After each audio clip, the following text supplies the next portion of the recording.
अपने माइक को अनम्यूट करके पूछ सकते हैं। अगर कुछ भी समझ में ना आए तो आप लोगों में से कोई भी अपने माइक को अनम्यूट करके मुझसे कुछ भी जो समझ में ना आए उसको पूछ सकते हैं। ठीक है। आर्थराइटिस पढ़ेंगे। आर्थराइटिस के नोट्स मैंने आपके पास जो है जो आज पढ़ेंगे वो सेंड कर दी हैं। पेज नंबर 344, 344 से 352 यानी कि 352 तक हैं। पहले हम आर्थराइटिस पढ़ेंगे।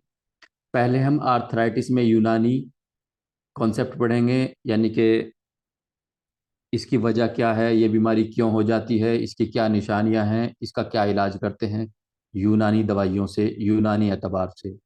और उसके बाद फिर हम जो इंग्लिश ट्रीटमेंट है जिसको एलोपैथिक मेडिसिन, एलोपैथिक ट्रीटमेंट कहते हैं, उसके बाद फिर हम उसको उसको पढ़ेंगे। तो पहले हम पढ़ेंगे यूनानी। यूनानी पूरा उसका इलाज क्या करते हैं मरीज इसमें, आर्थराइटिस में, वजउल मफासिल में, गठिया में इलाज क्या करते हैं और क्या क्या निशानियां देखने को मिलती है, सारा का सारा हम पढ़ेंगे। पहले यूनानी कॉन्सेप्ट पढ़ेंगे। यूनानी कॉन्सेप्ट पढ़ने के बाद अभी इसी क्लास में जो है हम इंग्लिश कॉन्सेप्ट पढ़ेंगे। तो आप लोग प्लीज एकाग्रता बनाए रखिएगा। आर्थराइटिस। आर्थराइटिस इंग्लिश में आर्थराइटिस बोलते हैं। आर्थराइटिस यानी कि एक तरीके से इन्फ्लामेशन ऑफ जॉइंट समझ सकते हैं आप, यानी कि जो जोड़ होते हैं उनके अंदर इन्फ्लामेशन हो जाए, सूजन हो जाए, वर्म हो जाए। यूनानी में जो इसका ट्रांसलेशन किया है वो वजाउल मफासिल के नाम से किया है। वजह कहते हैं दर्द को और मफासिल कहते हैं जोड़ों को। यानी वजह, वजह कहते हैं दर्द को और मफासिल कहते हैं जोड़ों को, यानी कि जोड़ों का दर्द। इसको हुदाद भी कहते हैं, इसको रसिया भी कहते हैं। ये तीनों जो है इनके सिनोनिम्स हैं। वजह मफासिल, हुदाद, रसिया आपस में सिनोनिम्स हैं। लेकिन जैसे कि मैंने आपको बताया है कि कई बार जो है इस तरह के सवाल भी पूछ लिए जाते हैं। सिनोनिम्स होने के साथ साथ इनके जो नाम, इनके जो मायने होते हैं वो डिक्शनरी में वो कहीं ना कहीं थोड़ा थोड़ा अलग अलग होते हैं। तो हमें सिनोनिम्स पता होने के साथ साथ ये भी पता होना चाहिए कि फला जो शब्द है, फला जो लफ्ज है, जो वर्ड है, उसका क्या मीनिंग है, फला का क्या मीनिंग है, फला का क्या मीनिंग है। तो वजाउल मफासिल, वजह दर्द को कहते हैं, मफासिल जोड़ों यानी जोड़ों के दर्द को। Osteo arthritis. ठीक है। वजाउल मफासिल हुदादी, वजाउल मफासिल हुदादी कहते हैं रियोमेटॉइड आर्थराइटिस को। वजाउल मफासिल नकरसी, नकरस कहते हैं गाउट, जो कि आर्थराइटिस यानी गठिया से मिलती जुलती एक बीमारी है जिसको गाउट बोलते हैं। तो वजाउल मफासिल नकरसी यानी कि गाउटी आर्थराइटिस, यानी कि ऐसी गठिया जिसके अंदर गाउट का मादा यानी कि मादा नकरसिया भी मौजूद हो। और फिर एक सिनोनिम है रसिया। रसिया किसको कहते हैं? रसिया जो है गठिया को कहते हैं। और सिंपली जो वजाउल मफासिल है यानी कि जोड़ों का दर्द जो सिंपली है उसको रसिया बोल देते हैं। सिंपल वजाउल मफासिल यानी कि आर्थराइटिस यानी कि जॉइंट्स पेन या जॉइंट्स इन्फ्लामेशन। ये इसके जो है मीनिंग्स थे। इनको आप अच्छे से समझ लीजिए। अगर किसी को समझ में नहीं आया है तो अनम्यूट करके मुझे पूछ लीजिए, मैं दोबारा समझा दूंगा। अब हम पढ़ते हैं वजाउल मफासिल यानी कि गठिया की तारीफ, गठिया की परिभाषा। वो मर्ज है, गठिया या वजाउल मफासिल या आर्थराइटिस वो मर्ज है जिसमें जोड़ यानी जॉइंट्स के आसपास अतराफ के पार्ट्स में वरम यानी सूजन आ जाती है। वजाउल मफासिल या गठिया वो मर्ज है, वो बीमारी है जिसमें जोड़, जोड़ मान लीजिए घुटना ही का जोड़ है, तो घुटने के जोड़ में क्या होता है? ठीक है, एक हड्डी ऊपर से आती है, ठीक है, फीमर ऊपर से आती है, और दो हड्डियां जो है टिबिया फिबुला नीचे होती हैं। तो नीचे से दो आई, ऊपर से फीमर आई, ये ऐसे जुड़ गई। ठीक है। तो ये जो हड्डियां जुड़ी, जहां पर हड्डियां जुड़ी, तो हड्डियां जहां पे जुड़ती है वहां पे एक कच्ची हड्डी होती है, कच्ची बोन होती है। वो बहुत चिकनी चिकनी सी होती है, उसको कार्टिलेज बोल देते हैं। जो एक नॉर्मल हड्डी होती है उससे नरम होती है ये, और ये दोनों जोड़ों पर, दोनों के जहां पे दोनों जोड़ में यानी कि जॉइंट्स में जहां पे हड्डियां मिलती है वहां पे होती हैं। और ये चिकनी होती है ताकि हड्डियां आपस में रगड़ ना खाए और स्मूथली एक दूसरे से मिलकर के फ्रीली मूवमेंट्स कर सकें, या फ्रीली मूवमेंट्स कर सके। तो इसमें होता क्या है, ये जो कार्टिलेज है, ये कार्टिलेज जो है ये क्या करता है, ये कार्टिलेज इसके अंदर इन्फ्लामेशन हो जाता है, गलन पैदा हो जाती है। और लिगामेंट्स, लिगामेंट्स यानी कि रबात, टेंडन, टेंडन यानी कि वतर, मसल्स यानी कि जो जो अजलात वहां पे होती है, जो मांसपेशियां होती हैं, उनके अंदर क्या होता है, इन्फ्लामेशन यानी कि डिजेनरेशन शुरू हो जाता है। और म्यूकस मेम्ब्रेन, म्यूकस मेम्ब्रेन किसे कहते हैं, जो चिकनाट चिकनाट वाला पदार्थ होता है, जो उसको एक तरीके से ग्रीस का काम करता है, म्यूकस में ग्रीस का काम करता है, जो कि हमारे मुंह में भी होता है, हमारी आंतों में भी होता है, ये जोड़ों में भी होता है। इसको म्यूकस मेम्ब्रेन बोलते हैं। तो लिगामेंट्स में, टेंडन में, मसल्स में, कार्टिलेज में और म्यूकस मेम्ब्रेन में, इन सभी के अंदर क्या हो जाती है, सूजन आ जाती है, इन्फ्लामेशन शुरू हो जाता है। लिगामेंट्स यानी कि रबात, टेंडन यानी कि वतर, मसल्स यानी कि अजलात मांसपेशियां, कार्टिलेजिस एक तरह की नरम हड्डियां होती हैं, उनको गुजरूफ बोलते हैं यूनानी में, इंग्लिश में कार्टिलेज बोलते हैं। म्यूकस मेम्ब्रेन यानी कि जो चिकनी चिकनाहट वाली लेयर होती है उसकी, इन सब के अंदर जो है इन्फ्लामेशन शुरू हो जाता है, सूजन शुरू हो जाती है। अब वजउल मफासिल यानी कि आर्थराइटिस में ज्यादातर बॉडी के बड़े जोड़ प्रभावित होते हैं। जो बड़े जोड़ हैं, कुछ इंसान के जिस्म में छोटे जोड़ हैं, जैसे कि फलेंजिस हैं, उंगलियां वगैरह को जो मूवमेंट करते हैं, ये फलेंजिस कहलाते हैं। तो जो इनके जोड़ है ये छोटे जोड़ कहलाते हैं, जैसे घुटने का जोड़ हुआ, कूल्हे का जोड़ हुआ, कोहनी का जोड़ हुआ, शोल्डर जॉइंट हुआ, ये जो है ये बड़े जोड़ होते हैं। तो क्या कहते हैं कि जो वजाउल मफासिल है, वजाउल मफासिल यानी कि आर्थराइटिस यानी कि गठिया में ज्यादातर बॉडी के यानी कि जिसमें इंसान के जिस्म के बड़े जोड़ क्या होते हैं, प्रभावित होते हैं। और कभी और छोटे जोड़ भी प्रभावित हो जाते हैं, छोटे जोड़ भी प्रभावित हो जाते हैं, लेकिन ज्यादातर बड़े जोड़ प्रभावित होते हैं। अब एक बहुत बड़े फलसफी पैदा हुए हैं, जिनका नाम था अली बिन अब्बास मजूसी। ये एक ही नाम है, अली बिन अब्बास मजूसी, एक ही नाम है। ठीक है। इनको साहिबे कामिल भी कहते हैं। क्यों कहते हैं? क्योंकि इन्होंने एक किताब लिखी थी, जिस किताब का नाम था कामिलुस सनाआ। थोड़ा सा टफ है लेकिन याद रखिए, कामिलुस सनाआ, इन्होंने एक किताब लिखी थी। चूंकि कामिलुस सनाआ में शुरू में कामिल आ गया, तो इसीलिए कामिलुस सनाआ के लिखने वाले जो राइटर हैं, जो लेखक हैं, उनको साहिबे कामिल, क्योंकि कामिलुस सनाआ लिखी है, साहिबे कामिल कहते हैं। और इनका नाम है अली बिन अब्बास मजूसी। ये अपने वक्त के बहुत बड़े तबीब, बहुत बड़े फलसफी हुए हैं। इन्होंने किताब लिखी है कामिलुस सना। कामिलुस सना इतनी शानदार, तब फन्ने तबाबत में इतनी शानदार, फन्ने फलसफा व तबाबत में इतनी शानदार किताब रही है अपने वक्त की, कि जिस टाइम पे ये किताब बू अली सीना, इब्ने सीना यानी कि शेख के सामने आई और शेख ने इसका मुताला किया, शेख ने इस किताब को पढ़ा, कामिलुस सना ने, तो शेख ने देख करके कहा था, ए काश ये किताब मेरे सामने पहले आ जाती और मुझे कानून न लिखनी पड़ती। अल कानून फित्तिब, जो कि शेख बू अली सीना ने लिखी थी, वो कह रहे थे कि अगर ये किताब कामिलुस सना पहले मेरे सामने आ जाती तो अल कानून फित्तिब मुझे लिखने की जरूरत ही ना पड़ती। ठीक है। तो कामिलुस सनाआ नाम की जो किताब है, जो कि अली बिन अब्बास मजूसी ने लिखी है, और इन्हें साहिब कामिल इसलिए कहते हैं क्योंकि कामिलुस सनाआ नाम की किताब इन्होंने लिखी है। ठीक है। अली बिन अब्बास मजूसी, इन इसको थोड़ा सा ऐसे याद रखिए, अली बिन अब्बास इनका नाम है। मजूसी उस शख्स को कहते हैं जो कि आग की पूजा करता हो, आग की पूजा करता हो। तो ये जो अली बिन अब्बास मजूसी थे, ये आग की परस्तिश करते थे, आग की पूजा करते थे, तो इनको अली बिन अब्बास मजूसी कहते, इसीलिए इनको अली बिन अब्बास मजूसी कहते हैं। और इनको साहिब कामिल इसलिए कहते हैं क्योंकि इन्होंने कामिलुस सना नाम की किताब लिखी है। तो मेरा बताने का मतलब ये था कि इन्होंने कामिलुस सना में गठिया से संबंधित क्या लिखा था। इन्होंने लिखा था कि ये मर्ज जबड़ों में, कान और कान के जोड़ों में भी हो जाता है। जो कान है और कान के जो जोड़ है, जो जबड़ों के जोड़ है, इसमें भी जो गठिया का मर्ज है, ये मर्ज इसमें भी हो सकता है। ये लिखा है अली बिन अब्बास मजूसी यानी कि साहिब कामिल ने अपनी किताब कामिलुस सनाआ में। इस किताब का नाम भी याद रखिएगा और किताब के राइटर का नाम भी याद रखिएगा, क्योंकि किताब भी इंपॉर्टेंट है और किताब का राइटर भी इंपॉर्टेंट है।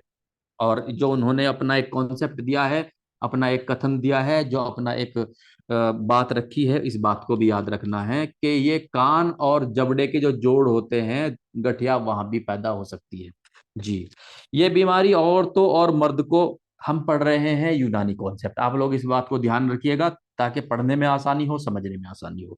ये बीमारी औरतों और मर्दों को बराबर प्रभावित करती है, औरतों और मर्दों को बराबर बराबर प्रभावित करती है, लेकिन मर्दों में इसके लक्षण ज्यादा दिखाई देते हैं। यानी कि मर्द ज्यादा परेशानी महसूस करते हैं, हाय हाय ज्यादा करते हैं। मर्द परेशान हो गया, दर्द तकलीफ हो गई, तो जब वो हाय हाय ज्यादा करते हैं तो अंदाजा ये लगाया जाता है कि मर्दों के अंदर, यानी कि मेल्स के अंदर जो है तकलीफ ज्यादा होती है, इसका जोर ज्यादा होता है। हालांकि बीमारी जो है तकरीबन बराबर होती है, इतनी ही औरतों में होती है गठिया, इतनी ही मर्दों में होती है, लेकिन मर्दों में पर तकलीफ ज्यादा होती है, तो ये समझा जाता है कि मर्दों में इसका जो असर है वो ज्यादा होता है।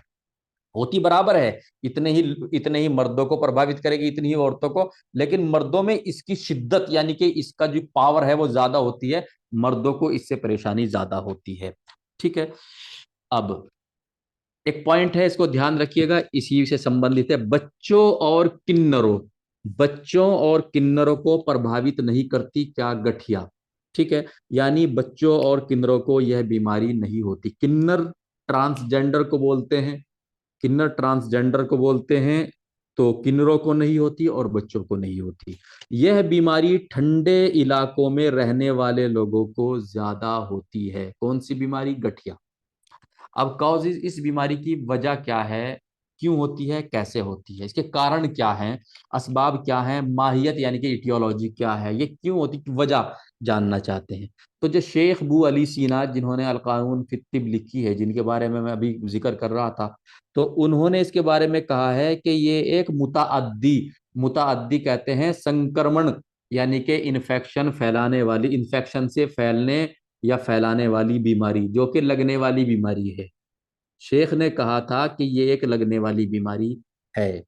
एक दूसरे तबीब फलसफी हैं, उन्होंने कहा, अल्लामा नजीबुद्दीन समरकंदी इनका नाम है। अल्लामा नजीबुद्दीन समरकंदी एक ही आदमी का नाम है, इसको आप ऐसे समझ सकते हैं जैसे किसी डॉक्टर के बारे में लिखा जाए डॉक्टर राहुल शर्मा, तो डॉक्टर राहुल शर्मा एक ही आदमी का नाम है, हालांकि डॉक्टर अलग हो गया, राहुल शर्मा। तो इसी तरीके से मतलब ये है कि ये इनकी पदवी होती है, जैसे जैसे आदमी ज्यादा इल्म हासिल करता चला जाता है ज्ञान, तो उसके हिसाब से उसकी पदवियां साथ लग जाती है।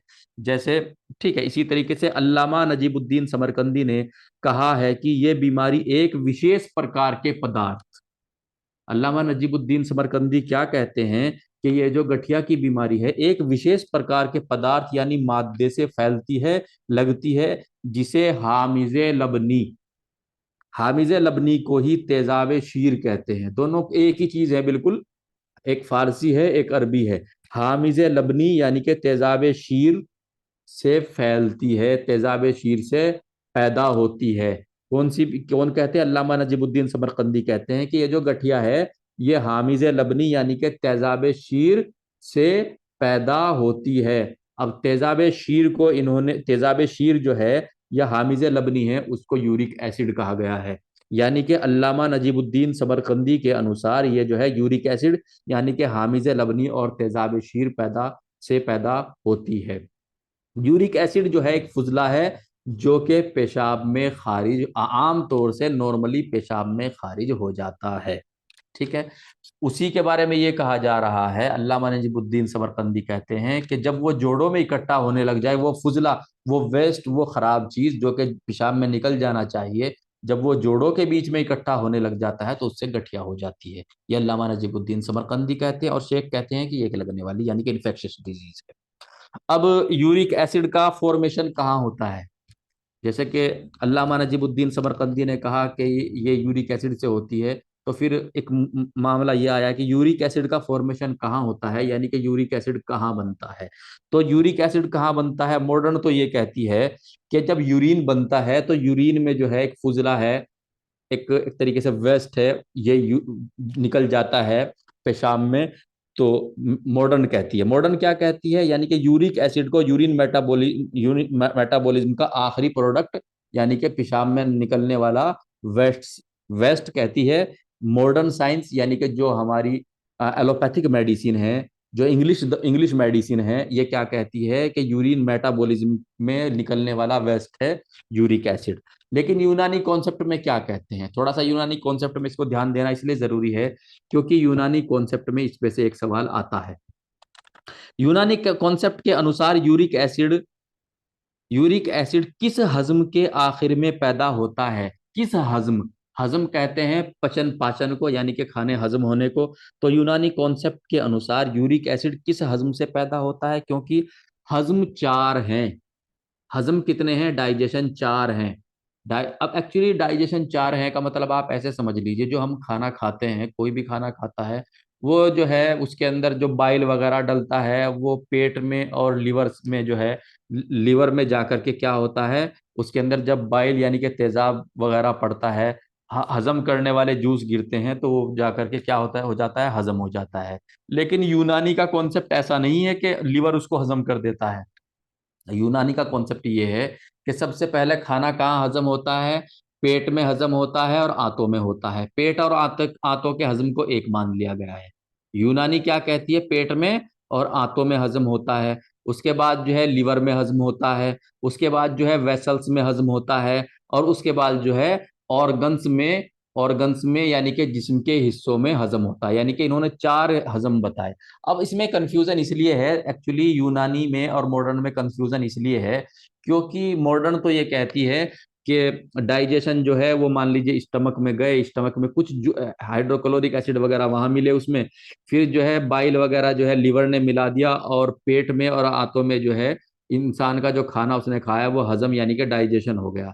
लेकिन दरअसल कंफ्यूजन इसलिए है क्योंकि यूनानी में डाइजेशन को भी हजम कहते हैं और मेटाबॉलिज्म को भी हजम कहते हैं। मेटाबॉलिज्म यानी कि इंसान के शरीर में जब सारी की सारी चीजें बनती हैं और इंसान के शरीर में इस्तेमाल होती हैं, प्रोटीन बनती है, फैट बनती है, खाना जो हम खाते हैं उससे, और कार्बोहाइड्रेट बनता है, तो ये अंदर बनने के बाद फिर ये बर्न होता है, कैलोरी बनती है। तो ये मॉडर्न कॉन्सेप्ट है, बर्न होता है, कैलोरी होती है। यूनानी में बर्न होना और कैलोरी ये सब चीजें जो है इसी तरीके से नहीं है, यूनानी में थोड़ा सा अलग है। तो वहां यूनानी में जो है, जो हजम होना है यानी कि डाइजेशन पेट और आंतों में हुआ, उसको भी हजम कह दिया। और जो उसके बाद जो है लीवर ने हजम किया, उस लीवर में जो मेटाबॉलिज्म हुआ उसको भी हजम कह दिया। फिर वेसल्स में जो मेटाबॉलिज्म हुआ उसको भी हजम कह दिया। और जो फिर ऑर्गन में जा करके जिस्म के अलग अलग हिस्सों को जिन जिन चीजों की जरूरत पड़ी, उन उन चीजों को जो है इंसान ने जो मेटाबॉलिज्म करके अपने लायक बनाया, उन सबको हजम कह दिया। यानी कि यूनानी के कॉन्सेप्ट के अनुसार मेटाबॉलिज्म भी हजम है और जो है डाइजेशन भी हजम है, इसलिए थोड़ा सा ये जो है कंफ्यूजन पैदा होता है। इसको हमें याद रखना है क्योंकि ये हमारे लिए बहुत ज्यादा जरूरी है। तो हजम मैदी व मेवी, मैदी के मैदा, मैदा से मैदी बना है यानी कि पेट में, और मेवी जो है अमा से मेवी बना है यानी कि आंतों में, यानी कि स्टमक एंड इंटेस्टाइनल डाइजेशन, यानी कि पेट में और आंतों में हजम का हाजमा यानी कि हजम। दूसरा हजम कहाँ होता है? हजम कब्दी। जब मैं आप लोगों को हिपेटाइटिस पढ़ा रहा था, मैंने आपको बताया था कि हिपेटिक, लिवर, कबिद, ये सारे के सारे जो नाम हैं वो जिगर के नाम हैं, यानी कि एक ही चीज के नाम है। लिवर कह लीजिए, जिगर कह लीजिए, कबिद कह लीजिए, हिपेटिक कह लीजिए, ये सारे के सारे एक ही यानी कि लिवर के नाम है। तो हजम कब्दी यानी कि डाइजेशन कह लीजिए या मोटा मेटाबॉलिज्म ऑफ लिवर, यानी कि जो लिवर में मेटाबॉलिज्म वाली जो जितने भी काम होते हैं वो सारे के सारे, ठीक है, हजम कब्दी उसको कहते हैं। कबिद के मायने होते हैं लीवर के, यानी कि जो लीवर में मेटाबॉलिज्म होता है उसमें। नंबर तीसरा हजम कहाँ होता है? उरुकी यानी कि वेसल्स में, यानी कि नसों में, चाहे वो आर्टरी हो या वेंस हो, वो सब चीजें। डाइजेशन यानी कि मेटाबॉलिज्म ऑफ वेसल्स, ठीक है। जो चौथा हजम है यानी कि इसे आप मेटाबॉलिज्म कह लीजिए, डाइजेशन या मेटाबॉलिज्म ऑफ ऑर्गन्स, यानी कि इंसान के शरीर के अलग अलग हिस्सों में जो मेटाबॉलिज्म होता है, जो खाना इंसान खाता है और इंसान खाना खाने के बाद उसको हजम कर लेता है, उससे जो भी फैट, प्रोटीन, कार्बोहाइड्रेट वगैरह बनता है, फिर इंसान उसको बर्न कर करके, इस्तेमाल करके उससे कैलोरी यानी कि ताकत हासिल करता है। साथ में इंसान की बॉडी भी जो है वो ग्रो करती है, बढ़ती है। तो इन सब चीजों को जो है हजम कह दिया गया, चाहे वो मेटाबॉलिज्म है चाहे वो हजम है। तो हजम उजवी, उजू कहते हैं ऑर्गन को। तो ये चारों हजम आपको बताने की जरूरत क्यों पड़ी? ये चारों हजम जो है आप, क्योंकि ये तो फिजियोलॉजी है, ये तो फिजियोलॉजी है। फिजियोलॉजी को मैं आपको जो है मुआलिजात यानी कि मेडिसिन में क्यों बता रहा हूँ? इसको बताने की जरूरत इसलिए है क्योंकि यूरिक एसिड का फॉर्मेशन कहाँ होता है, यूरिक एसिड कहाँ बनता है। तो यूनानी ये कहती है कि जो चौथे नंबर का हजम है यानी कि हजम उजवी, इसको आप मेटाबॉलिज्म ऑफ ऑर्गन्स भी बोल सकते हैं, यानी कि जिस्म के अंगों में होने वाला मेटाबॉलिज्म। ठीक है, हजमे उजवी, उजू कहते हैं इंसान के जिस्म के हिस्सों को, ऑर्गन्स को। तो जो चौथे नंबर का जो हजम है, हजमे उजवी, उसमें जो है यूरिक एसिड बनता है, उससे यूरिक एसिड बनता है। यानी कि हजमे उजवी का फुजला, यानी कि जिस टाइम पे मेटाबॉलिज्म होता है चौथे नंबर का, उसमें जो एक वेस्ट बनता है, जो कबाड़ बनता है, जो एक खराब चीज बनती है, वो यूरिक एसिड बनती है। ये यूनानी कहती है। और मॉडर्न क्या कहती है कि जब पेशाब बनता है वहां पे एक वेस्ट बनता है, उसको यूरिक एसिड कहती है। दोनों में थोड़ा सा चेंज है, इनको समझने में थोड़ा सा मसला है। देखिए, उजू में अगर बन रहा है तब भी वो पेशाब ही में को निकलना है।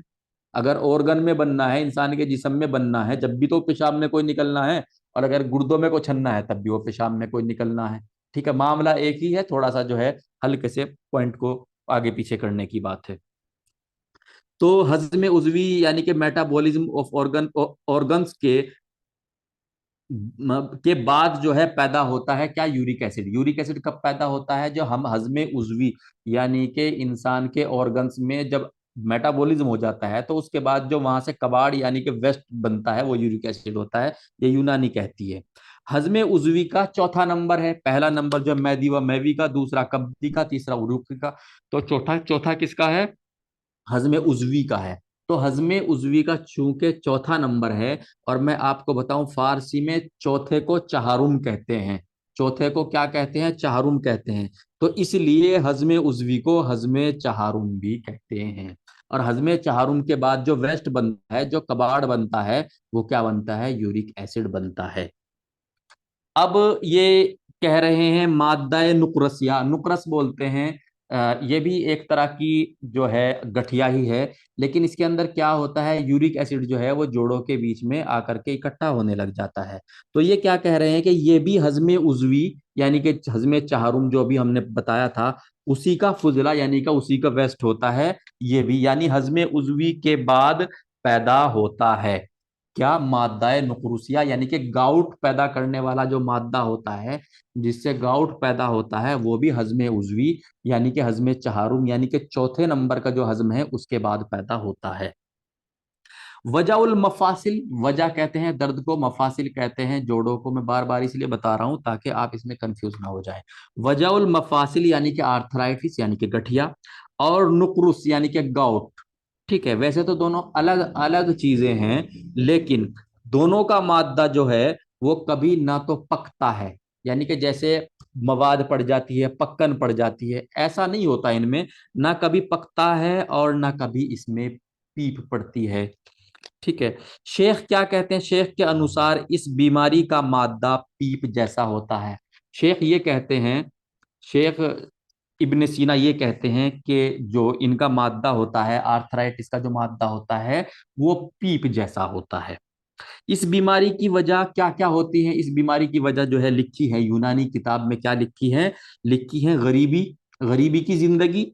ठीक है, गरीबी की जिंदगी गुजारना, अपनी हिम्मत से ज्यादा काम करना, बारिश में भीगना, खाना खाने के बाद, पेट भरने के बाद सेक्स करना, किसी मुताअद्दी यानी कि संक्रमण, इन्फेक्शन, डिजीज की वजह से, यानी कि लगने वाली बीमारी, बीमारी के बाद जो है ये आर्थराइटिस हो सकता है। इसके बारे में इन्होंने जो है एग्जाम्पल्स दी हैं, स्मॉल पॉक्स यानी कि बड़ी माता, chicken pox, chikungunya, measles, rheumatic fever, ये सारी की सारी जो है वायरल डिजीज है, लगने वाली बीमारियां हैं। तो इन ये सारे के सारे एग्जाम्पल दिए हैं कि इनके बाद भी जो है गठिया हो सकती है।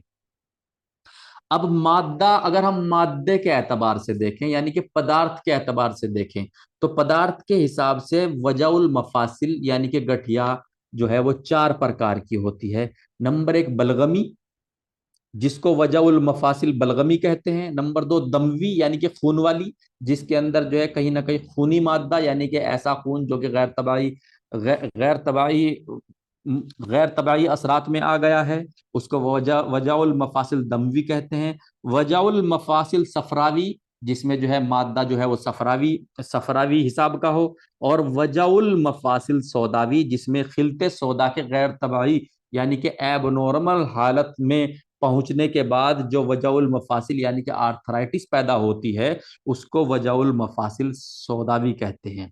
अब इसमें समझने वाली बात यह है कि कई बार एग्जाम में ये पूछ लिया जाता है कि वजउल मफासिल यानी कि आर्थराइटिस, जिसे गठिया भी कहते हैं, उसका मादा क्या होता है।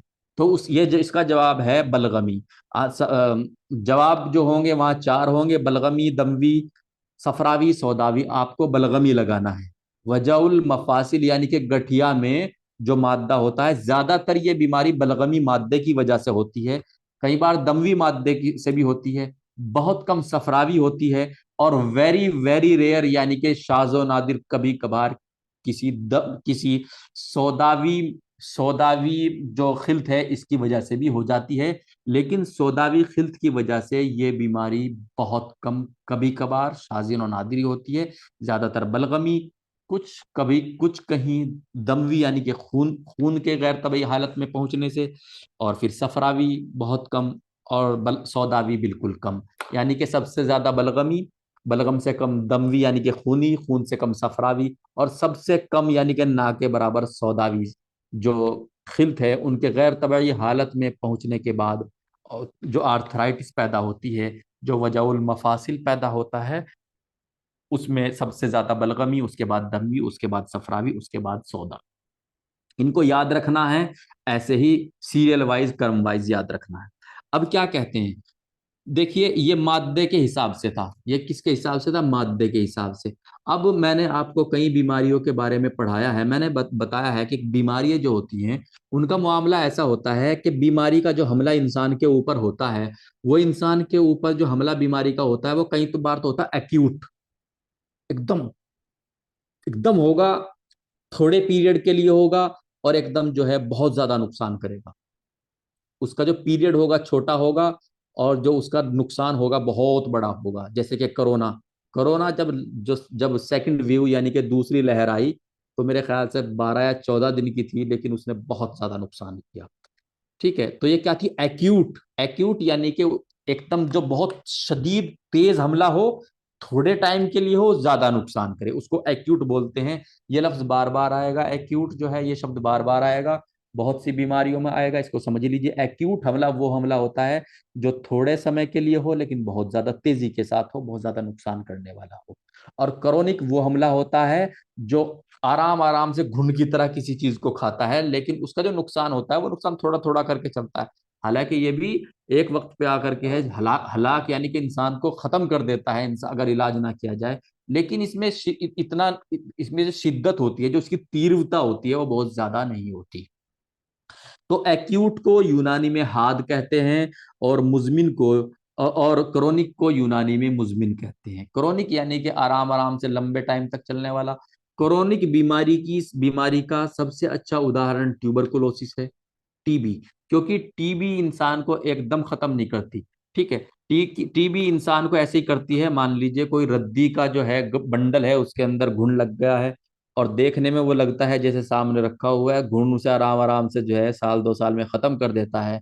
फिर एक टाइम ये आता है, वो पूरी की पूरी जो रद्दी की जो टोकरी है वो एक बार को बैठ जाती है, और बैठने के बाद फिर हम समझते हैं कि भाई ये तो बहुत दिन से खा रहा होगा घुन इसको। तो वो जो एक तरीके से घुन क्या करता है, क्रोनिक तरीके से, यानी कि आराम आराम से उसको खा रहा होता है, उसको रद्दी को खत्म कर रहा होता है। जो आराम आराम से खाए और लंबे टाइम तक खाए, बहुत देर में जाके नुकसान करे, वो क्रोनिक। जो फौरन आए और फौरन फना करके चला जाए, वो एक्यूट।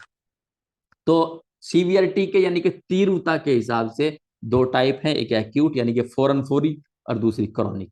ठीक है, और मादे के हिसाब से, मादा यानी कि पदार्थ के हिसाब से चार हैं, बलगम, दम, सफरा, सौदा। इनको आप ध्यान रखिएगा। अब इसका इलाज समझ लीजिएगा यूनानी इलाज में। इसका यूनानी, जिसका जो इलाज है यूनानी, जो इसका इलाज है वो बहुत आराम पहुंचाने वाला इलाज होता है।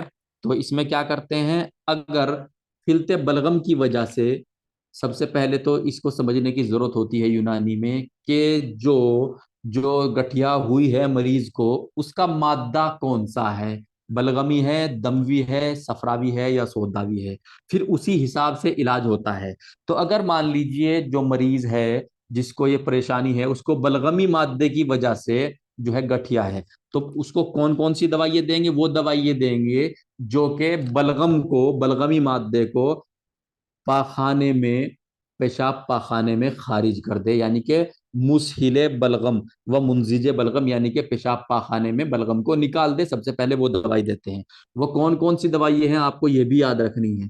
वो कौन कौन सी दवाइयाँ हैं जो कि मुसहिले बलगम हैं, जो कि उस गठिया में दी जाती है जो गठिया बलगम की वजह से हुई है। वो है शहम हंजल, सुरंजान, मुकिल, हब्बुन्नील, सना, शिकाई, गारिकून वगैरह, ये सारे के सारे क्या हैं, ये सारे के सारे जो हैं मुसहिले बलगम, यानी कि बलगम को खारिज करने वाले, यानी कि जिस्म से निकालने वाली मुफरत दवाई हैं, यानी कि अलग अलग जड़ी बूटियां हैं। इसी तरीके से इसमें क्या करते हैं, मैंने जब मैं आपको फसद पढ़ा रहा था रेजिमेंटल थेरेपी में, इलाज भी तदबीर में, जब मैं आपको फसद पढ़ा रहा था, तो फसद में मैंने आपको पढ़ाया था कि रगे साफिन कहाँ होती, जो हमारा टखना होता है, जो पैर और पैर के ऊपर टखना होता है, टखने में एक उभार जो है वो बाहर की तरफ होता है, एक उभार टखने में, पैर जहाँ पैर जुड़ा हुआ होता है, टखने में एक उभार जो है वो बाहर की तरफ होता है, एक अंदर की तरफ होता है। तो जो अंदर की तरफ उभार है टखने में, उसके पीछे की तरफ को एक नस निकल के जाती है, पीछे की तरफ को एक नस निकल के जाती है पैर में, उसको बोलते हैं रगे साफिन। सिर्फ ठीक है, इंग्लिश में बोलते हैं सिफेनिस वेन। उससे ब्लड निकालते हैं, यानी कि उससे फसद करते हैं रगे साफिन। और रगे साफिन जो है, जो टखने के पीछे को अंदरूनी की तरफ को जा रही है, उसको महफूज रग भी कहते हैं।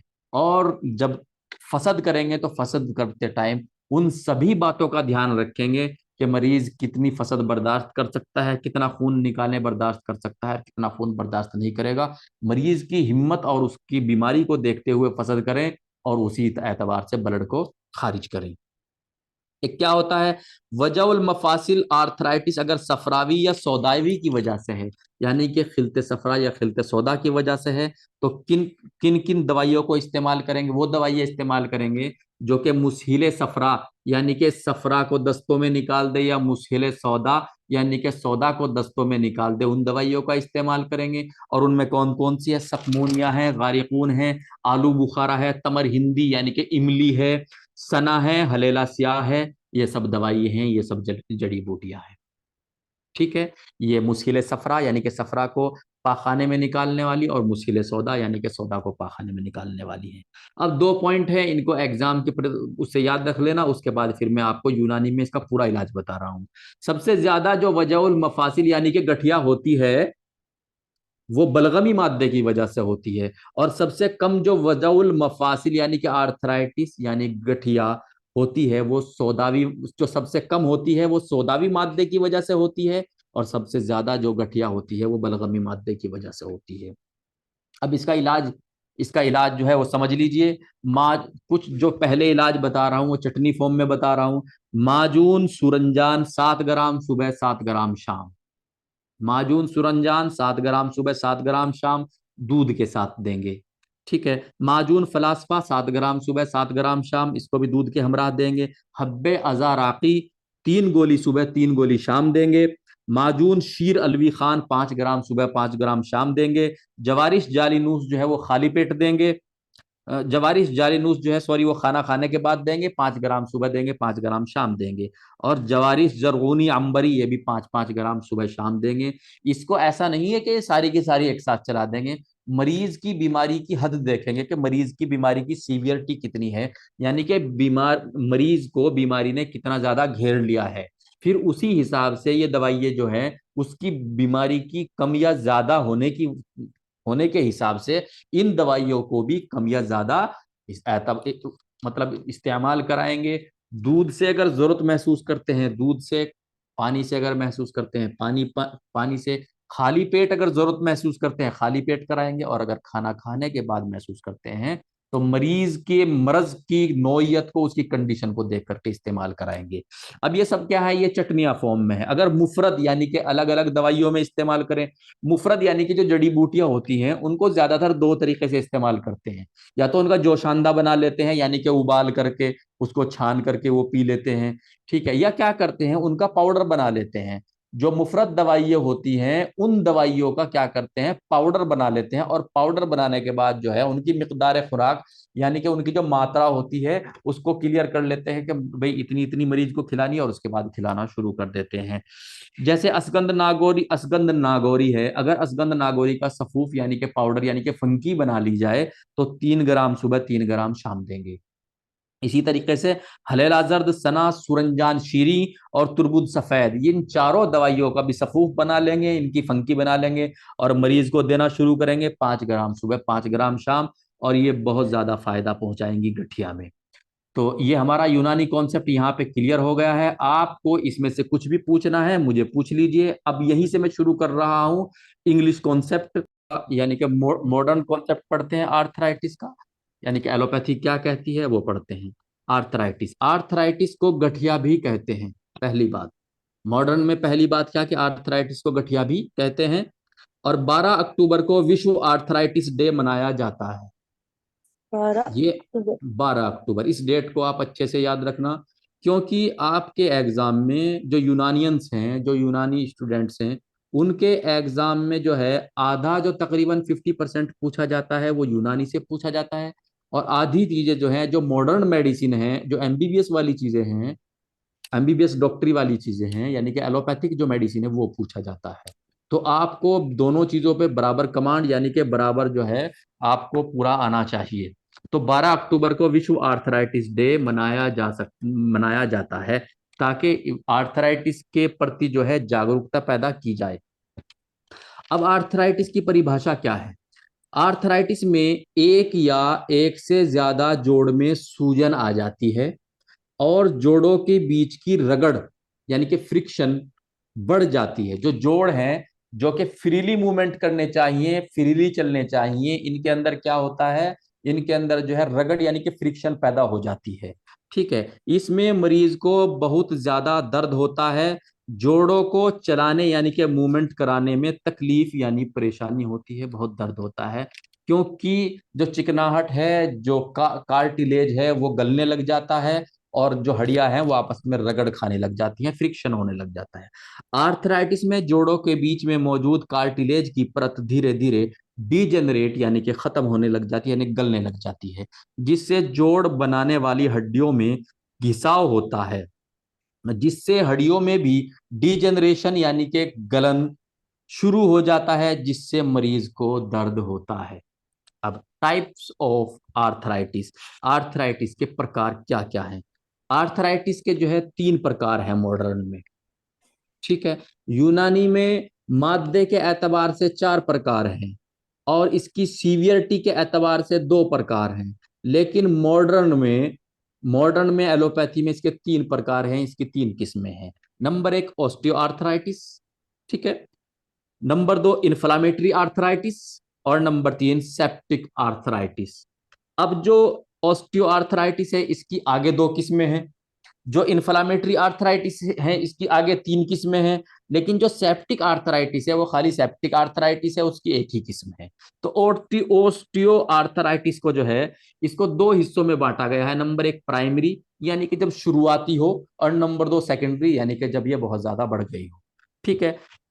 और इन्फ्लामेटरी आर्थराइटिस, इन्फ्लामेटरी यानी कि सूजन वाली आर्थराइटिस, सूजन वाली गठिया, इसकी 3 प्रकार है। Number 1 rheumatoid arthritis, number 2 ankylosing spondylitis, number 3 crystal induced arthritis यानी कि गॉट, ठीक है। ये किसमें होती है? ये इन्फ्लामेटरी आर्थराइटिस की 3 प्रकार हैं। अब इसमें से जो सबसे ज्यादा जो होता है वो ऑस्टियो आर्थराइटिस होता है, ठीक है। और उससे कम क्या होता है, वो रिमोटाइड आर्थराइटिस होता है, यानी कि सबसे ज्यादा ऑस्टियो आर्थराइटिस। और जो इन्फ्लामेटरी आर्थराइटिस की पहली प्रकार है, जिसको रिमोटाइड आर्थराइटिस बोलते हैं, वो सबसे ज्यादा हुआ करती हैं। और इनमें सबसे सबसे ज्यादा होती है ऑस्टियो आर्थराइटिस, ठीक है। अब इसको हम ऐसे समझ सकते हैं, इन सारे टाइप्स में से ओस्टियो आर्थराइटिस और रिमोटाइड आर्थराइटिस सबसे ज्यादा पाई जाती है। अब ओस्टियो आर्थराइटिस के बारे में समझते हैं, इसको वियर एंड टियर आर्थराइटिस भी बोलते हैं, याद रखना है। ओस्टियो आर्थराइटिस को वियर एंड टियर आर्थराइटिस भी बोलते हैं। जोड़ पर मौजूद कार्टिलेज की परत फट जाती है, यह आर्थराइटिस की सबसे ज्यादा पाई जाने वाली टाइप है। जो जोड़ होता है, दोनों हड्डियों के जो सिरे होते हैं उन पर कार्टिलेज लगे होते हैं, वो क्या होने लग जाते हैं, डिजनरेट होने लग जाते हैं, ठीक है, गलने लग जाते हैं, और जो कार्टिलेज जो परत है वो फटने लग जाती है। तो ये सबसे ज्यादा पाई जाने वाली आर्थराइटिस है, जिसको वियर एंड टियर आर्थराइटिस भी बोलते हैं, ओस्टियो आर्थराइटिस भी बोलते हैं। अब फिर नंबर 2, रिमोटाइड आर्थराइटिस। सबसे पहले हमने पढ़ा ओस्टियो आर्थराइटिस।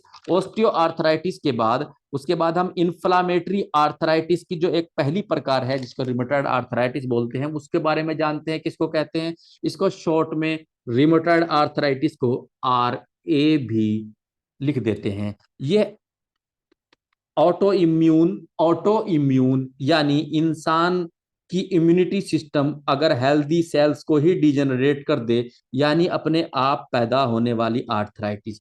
इंसान की जो इम्यूनिटी पावर होती है, ऐसी पावर जो रक्षा तंत्र होता है, वही कई जो रक्षा तंत्र होता है इंसान के जिस्म को बीमारियों से बचाने वाला, और बैक्टीरिया, वायरस, प्रोटोजोआ, पैरासाइट वगैरह से जो लड़ने वाला जो सिस्टम होता है, जब कई बार यही जो इम्यून सिस्टम है, यही उसी शरीर को खाने लग जाता है, उसके जो हेल्दी शरीर हैं, जो हेल्दी सेल्स, हेल्दी कोशिकाएं हैं, उनको खाने लग जाता है, तो इसको क्या बोलते हैं, रिमोटाइड आर्थराइटिस बोलते हैं।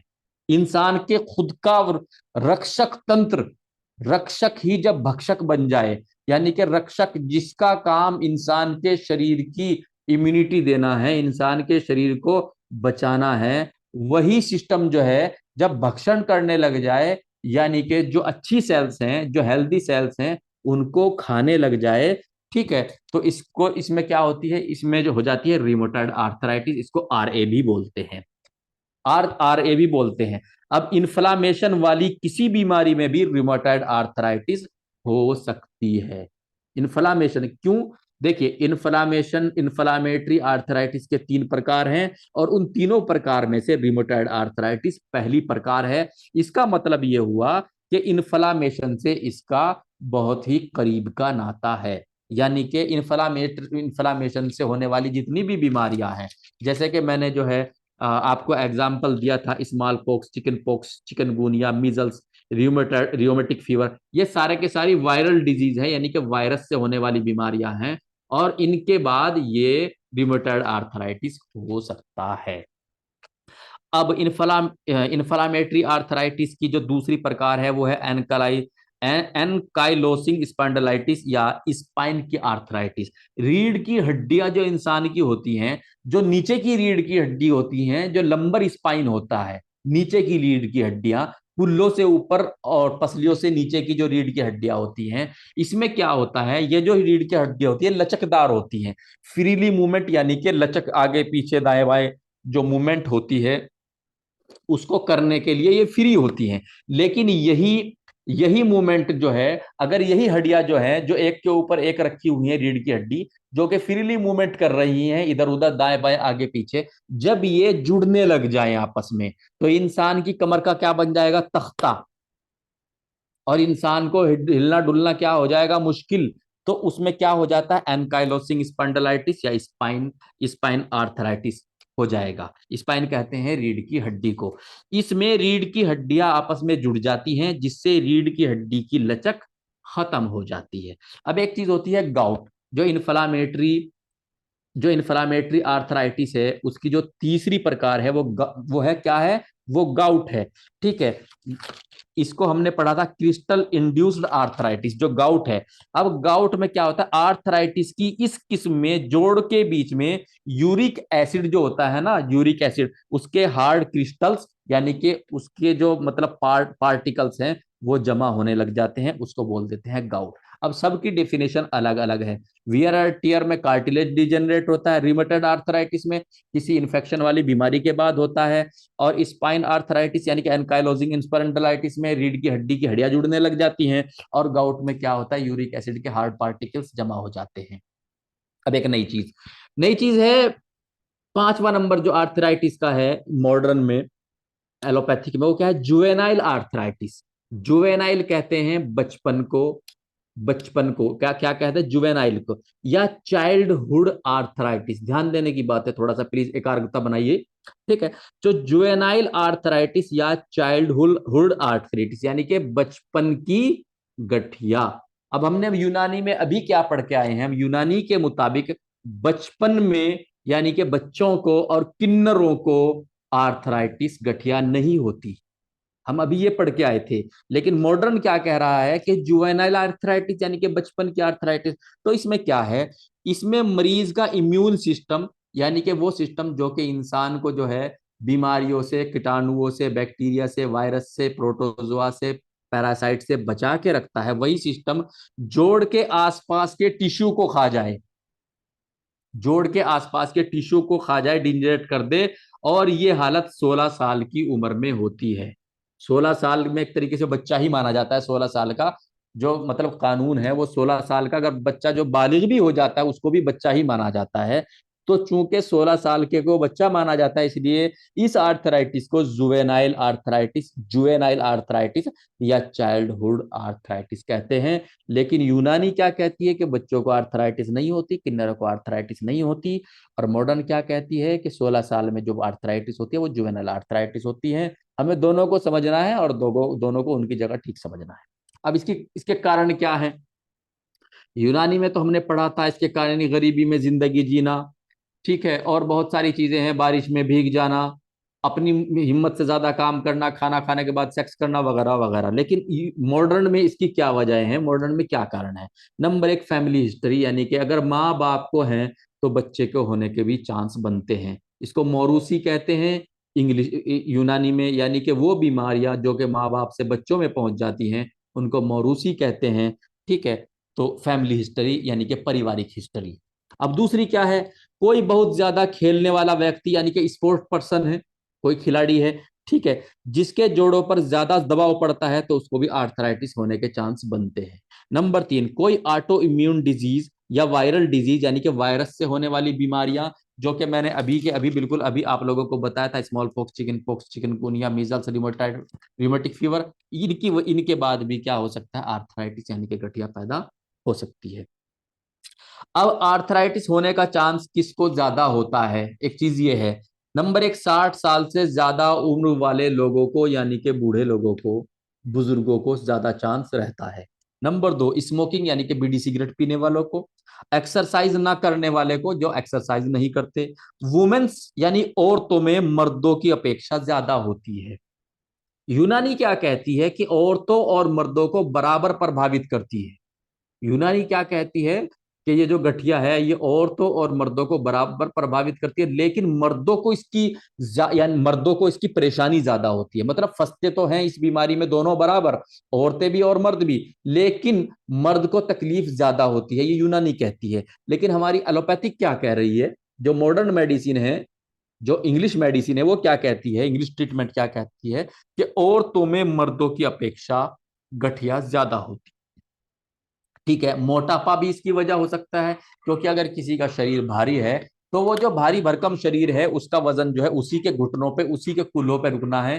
तो वजन पड़ने से, जैसे ये किसी खिलाड़ी को ज्यादा भागदौड़ करने की वजह से हो सकता है, ऐसे ही ये मोटापे की वजह से भी हो सकता है। इसकी सिम्टम्स क्या क्या है, निशानियां क्या क्या है। नंबर एक, पेन, दर्द होगा। नंबर दो, रेडनेस, यानी कि वहां पे लाली यानी कि सुर्खी सुर्खी सी आ जाएगी, हल्की सी रेडनेस आ जाएगी। नंबर तीन, स्टिफनेस, यानी कि सख्ती आ जाएगी, ठीक है। नंबर चार, स्वेलिंग, यानी कि सूजन आ जाएगी। नंबर पांच, टेंडरनेस, ठीक है। एक स्टिफनेस होती है, एक टेंडरनेस होती है, दोनों के माने सख्ती है। स्टिफनेस हार्डनेस को भी बोलते हैं, यानी कि सूख जाए। और टेंडरनेस ऐसी सख्ती को बोलते हैं जिसके अंदर सूजन हो, ठीक है। यानी कि दोनों को आप सख्ती समझ लीजिए। वार्मथ, यानी कि अगर उसको हाथ रख करके देखेंगे आर्थराइटिस को, तो हल्का हल्का उसके अंदर से गर्मी गर्मी सी महसूस होगी, निवाया महसूस होगा। इसके लिए इंग्लिश में जांचें कौन कौन सी है? नंबर एक, सीबीसी कराते हैं जिससे कि हीमोग्लोबिन कितना है मरीज का ये पता लग जाता है। टीएलसी डीएलसी का पता लग जाता है, क्योंकि जो इम्यून सिस्टम है वो तो डीएलसी है ना, व्हाइट ब्लड सेल्स है, और कई बार ये व्हाइट ब्लड सेल्स की वजह से भी होता है। ठीक है, ऑटो इम्यून जो है व्हाइट ब्लड सेल्स की वजह से हो जाता है। ठीक है, तो इससे किसका पता लग जाता है? उससे डीएलसी का पता, क्योंकि रियोमेटॉइड आर्थराइटिस और जुवेनाइल आर्थराइटिस जो है ये ऑटोइम्यून यानी कि ऑटोइम्यून सिस्टम की वजह से हो रहे हैं दोनों, तो उसका पता लग जाता है। ईएसआर कोई पुराना इन्फेक्ट मतलब ये कितने दिन पुराना है, इसका एक अंदाजा लग जाता है। इसकी जो स्पेशल जांच है वो है RF and anti CCP blood test. ये एक जांच करा देते हैं, इससे पता लग जाता है। एक्सरे भी करा सकते हैं जोड़ों का, जहां पे लग रहा है ये है, तो उसमें पता लग जाता है। उसमें क्या होता है कि जो जोड़ के बीच की दूरी है, क्योंकि उसके बीच में कार्टिलेज वगैरह आ जाता है, लेकिन जब कार्टिलेज घिस जाता है जैसे कि ओस्टियोआर्थराइटिस में होता है, तो फिर जोड़ों के बीच की दूरी क्या होती है? घटने लग जाती है। तो उसका पता कैसे लगता है? एक्सरे में पता लगता है। इसको ऐसे समझ लीजिए, अगर जोड़ों के बीच में कार्टिलेज है तो जोड़ों के बीच में दूरी होगी, हड्डियों के बीच में दूरी होगी। लेकिन अगर कार्टिलेज जैसे कि ऑस्टियोआर्थराइटिस में जो है कार्टिलेज अगर घिस गई है, तो जोड़ क्या होंगे? करीब आ जाएंगे, हड्डियां क्या होंगी? करीब आ जाएंगी। ठीक है, तो उनकी दूरी क्या होगी? कम होगी, और घस्से लगेंगे हड्डी में आपस में, क्योंकि कार्टिलेज बीच में से टूट फूट गई है। ठीक है, तो एक वो है, उसे एक्सरे का पता लगेगा। अब ट्रीटमेंट क्या क्या है इसमें, इस इंग्लिश में इलाज क्या है? इसको कुछ दवाइयों से कंट्रोल किया जा सकता है, लेकिन एलोपैथिक में इसका कोई इलाज नहीं है। ठीक है, क्या क्या है? फिजियोथेरेपी करा सकते हैं, मालिश वगैरह जो होती है, मसाज वगैरह, उससे आराम मिल जाता है। फिजियोथेरेपी में क्या है? एक हाइड्रोथेरेपी है जो कि पानी से होती है, एक स्ट्रेचिंग होती है जिसमें खिंचाव वगैरह लगाते हैं, वो करवा सकते हैं। मसाज करा सकते हैं जिसको दलक बोलते हैं, आपने रेजिमेंटल थेरेपी में पढ़ा है। और एक्यूपंक्चर कराते हैं, उससे भी राहत मिलती है। एक क्या होता है? एक्सरसाइज बोलते हैं मरीज को करने के लिए, कि वो अपनी हिम्मत के मुताबिक जितनी उसमें जो है मतलब हिम्मत है जितनी वो कर सकता है, तो इतनी एक्सरसाइज करे, योगा करे। और गरम पैड वगैरह आती है, गरम पैड वगैरह बांधे। तिवारी जी ध्यान दीजिए। और क्या होता है, अगर मान लीजिए हड्डियां आपस में बहुत ज्यादा फ्रिक्शन कर रही हैं, यानी कि हड्डियां बहुत रगड़ खा रही हैं, मरीज बहुत ज्यादा परेशान है, तो वहां पे जॉइंट रिप्लेसमेंट की जो आजकल सर्जरी आ रही है, जोड़ बदले जा रहे हैं, तो जॉइंट रिप्लेसमेंट सर्जरी भी मरीज करवा सकता है। फिर खाने में क्या दवाई दे सकते हैं मरीज को, उसकी परेशानी को ध्यान देते हुए? एक होता है एनसेड। एनसेड बोलते हैं non steroid anti inflammatory drug, यानी कि वो दवाई है जो स्टेरॉइड नहीं है लेकिन दर्द को रोक देती है। कौन सी है? आइबुप्रोफेन है, नेप्रोक्सेन है, डाइक्लोफिनेक है। ये क्या होती है? ये एनसेड में है, non steroid anti inflammatory drug. Steroids steroids कौन कौन से हैं? मेथिलप्रेडनिसोलोन और प्रेडनिसोलोन। और मैं यहां आपको ये बोल दूं कि बगैर बगैर आपके मशवरे के, बगैर डॉक्टर के मशवरे के, किसी भी मरीज को स्टेरॉइड नहीं लेने चाहिए। स्टेरॉइड नहीं लेने चाहिए। कौन कौन से हैं, मैं थोड़ा सा इससे हटके बता रहा हूँ। एविल, डेक्सामेथासोन, मेथिलप्रेडनिसोन, डेफलाजाकोट, ये सब के सभी स्टेरॉइड हैं, और ये बगैर वजह के नहीं लेने चाहिए। तो फिर हम अपने पॉइंट पाते हैं गठिया पे। गठिया में एनसेड बताया, एनसेड के बाद स्टेरॉइड, स्टेरॉइड में मेथिलप्रेडनिसोलोन या प्रेडनिसोलोन, जो भी मुनासिब हो मरीज के लिए, अच्छा हो। फिर एनाल्जेसिक यानी कि दर्द निवारक, जैसे कि पैरासीटामोल, जिसे बुखार में भी इस्तेमाल करते हैं। उसके बाद क्या होता है? नारकोटिक। नारकोटिक उन दवाइयों को बोलते हैं जिनसे नींद आ जाती है, हल्का सा नशा सा हो जाता है, जैसे कि ट्रामाडोल।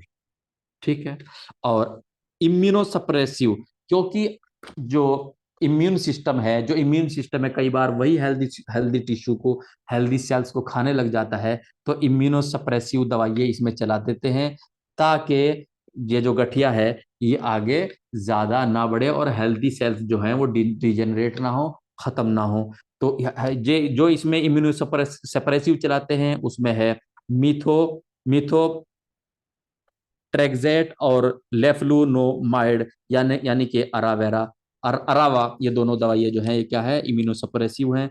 और इम्यूनोसप्रेसिव दवाइयाँ जो मैं यहाँ पे आपको आर्थराइटिस में बता रहा हूँ, कल वो हमने जो है आपको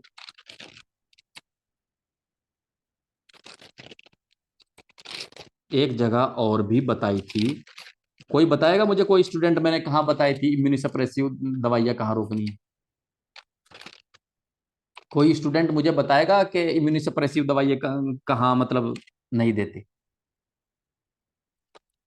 इम्यूनोसप्रेसिव दवाई है वहां नहीं देते जहां ग्राफ्टिंग वगैरह करते हैं। यानी कि मरीज की जो खाल है, अगर मान लीजिए कहीं की खाल उतर गई है और वहां दूसरी खाल लगा लगा रहे हैं, तो वहां पे भी इम्यूनोसप्रेसिव दवाई ये इसलिए चला देते हैं ताकि बॉडी जो है, जो बाहर से खाल लगी है, चाहे वो उसी आदमी की लगी है जिसको लगी है, कुल्ले पे से हटा करके, जांग पर से हटा के उसी को लगा दी, या किसी और मरीज के से लगा दी, कि उसके खिलाफ जो है एंटीबॉडी इतने मजबूत ना बने कि उसको जो है एडजस्ट ना करें, यानी कि वो बॉडी में बॉडी का हिस्सा बन जाए। और इसलिए इम्यूनोसप्रेसिव दवाई चलाते हैं, क्योंकि अगर इम्यूनिटी पावर मजबूत होगी तो उसको बॉडी का हिस्सा नहीं बनने देगी। तो वहां पे क्या करते हैं, इम्यूनोसप्रेसिव दवाई चलाते हैं। मैंने आप लोगों को बताया था, आप प्लीज थोड़ा सा ध्यान दिया करें। बहुत बहुत धन्यवाद। किसी को कुछ पूछना है, किसी भी स्टूडेंट को, वो माइक जो है वो अनम्यूट करके मुझे पूछ लीजिए।